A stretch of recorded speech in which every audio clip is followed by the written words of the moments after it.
No huyes del dolor, huyes de lo que el dolor te está diciendo. Y esa huida te cuesta más que el dolor mismo, porque el dolor que evitas no desaparece, se acumula, se transforma, regresa con más fuerza. Arthur Schopenhauer es el filósofo que nadie quiere citar en una charla motivacional, porque lo que dijo sobre la vida no es cómodo, no es esperanzador, no es lo que quieres escuchar, pero es brutalmente honesto. Y esa honestidad tiene un valor que ninguna frase motivacional puede igualar. Hoy vamos a ver lo que Schopenhauer descubrió sobre el sufrimiento y cómo usarlo en vez de huir de él. Schopenhauer decía que el ser humano oscila constantemente entre dos estados: el deseo insatisfecho que produce sufrimiento y el deseo satisfecho que produce aburrimiento. No hay punto medio estable, no hay llegada, no hay momento en que todo encaja y se queda. Consigues lo que querías y en poco tiempo ya quieres otra cosa, o echas de menos lo anterior. Y eso no es un defecto tuyo, es la naturaleza de la voluntad humana según Schopenhauer. Siempre insatisfecha, siempre queriendo más, siempre moviéndose hacia algo que cuando llega ya no basta. Ver eso no es pesimismo, es liberación, porque deja de sorprenderte que conseguir lo que querías no te llenara y empieza a interesarte más el proceso que el resultado, el camino que el destino. Pero aquí viene lo que más incomoda de Schopenhauer. Decía que el sufrimiento no es el enemigo, es el maestro, que las personas que han sufrido más y han aprendido de ese sufrimiento son las más profundas, las más capaces de empatía real, las más resistentes, las más claras sobre lo que importa, y que las que han evitado el sufrimiento a toda costa son las más superficiales, las más frágiles. No porque el sufrimiento sea bueno en sí mismo, sino porque lo que forja no se consigue de otra forma. El músculo no crece sin resistencia. El carácter no se forma sin presión. La profundidad no aparece sin dolor. Y mientras sigues huyendo de todo lo que duele, te proteges de crecer. Llegar hasta aquí ya es incómodo. Eso significa que estás escuchando de verdad. Escribe en los comentarios una sola palabra: duele. No como queja, como reconocimiento de que algo en ti está siendo tocado. Ahora continuemos.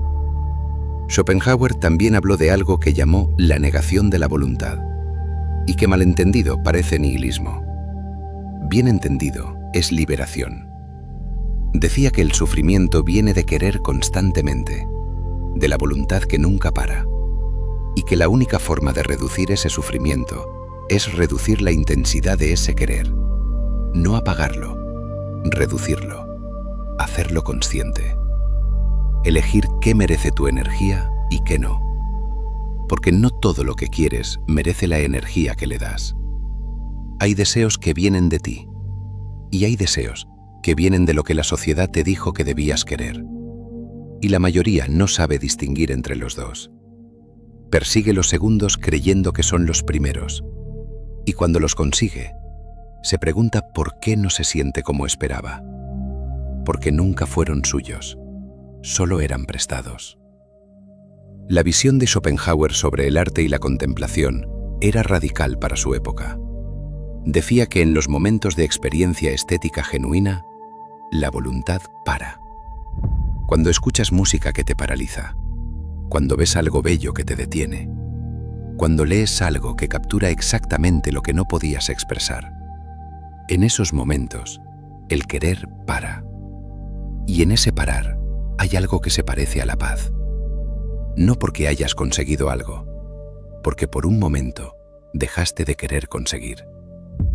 Y eso le decía a Schopenhauer que la paz no está en conseguir más, está en querer con más conciencia, en elegir con más criterio, en parar cuando el momento lo merece. No huyes del dolor porque seas cobarde. Huyes porque nadie te enseñó que el dolor puede ser información en vez de solo amenaza, que lo que duele señala algo, y que ese algo casi siempre es importante. Schopenhauer no te pide que busques el sufrimiento. Te pide que dejes de huir de él cuando llega, que te quedes con él el tiempo suficiente para entender qué te está diciendo, que dejes de anestesiarlo antes de haber escuchado el mensaje, porque el dolor que no escuchas vuelve, más fuerte, con otra forma, hasta que lo escuchas. Y el que sí escuchas cumple su función y pasa. No inmediatamente, pero pasa. Schopenhauer fue uno de los filósofos más influyentes en la historia de la psicología moderna. Freud, Jung, Nietzsche, todos lo leyeron, todos lo citaron, todos tomaron algo de él. Y lo que tomar no era su pesimismo superficial, era su honestidad sobre la naturaleza humana, que el ser humano no es racional por defecto, que la voluntad, el impulso ciego de querer, es lo que nos mueve, y que la razón es muchas veces solo la justificación de lo que ya hemos decidido emocionalmente. Eso no te hace irracional, te hace humano. Y entenderlo te da ventaja sobre quien no lo sabe. Schopenhauer también habló de algo que hoy llamaríamos empatía, y lo que dijo sobre ella sorprende. Decía que la compasión real, no la lástima, sino la compasión, era la única base ética verdadera, porque la compasión requiere identificarte con el sufrimiento ajeno, no observarlo desde fuera. Requiere reconocer que el otro sufre de la misma forma que tú, desde el mismo lugar, y que esa identificación es lo único que hace que la bondad sea real y no performativa. La bondad que viene del deber es fría, la que viene de la compasión genuina es transformadora. Y la compasión genuina solo es posible cuando has mirado tu propio sufrimiento de frente, cuando lo has sentido sin huir de él, cuando lo has entendido, cuando has dejado de temerle. Hay algo que Schopenhauer observó sobre el tiempo que cambia cómo te relacionas con el pasado y el futuro. Decía que el presente es lo único real. El pasado ya no existe, el futuro todavía no, y que la mayor parte del sufrimiento humano viene de vivir en uno de los dos extremos, en el pasado que no puedes cambiar o en el futuro que no puedes controlar, mientras el presente, el único lugar donde puedes actuar, pasa sin ser habitado. Y esa es la forma más silenciosa y más devastadora de perder la vida, estando vivo. Schopenhauer no era budista, pero sus conclusiones se acercaban al budismo más de lo que él reconocía. Que el sufrimiento viene del apego y que la liberación viene de soltarlo. No todo, lo que no puedes controlar. No huyes del dolor porque seas cobarde.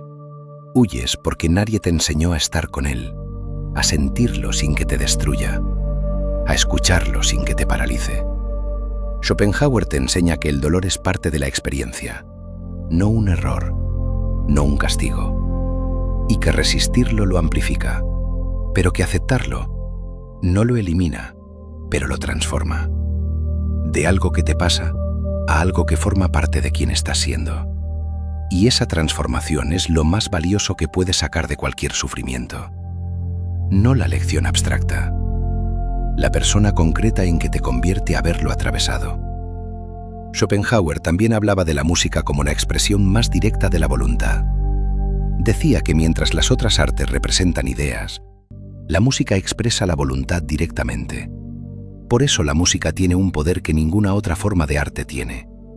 Te llega sin pasar por el pensamiento. Y por eso puede tocar algo en ti que no sabías que estaba ahí, que no tenías palabras para nombrar.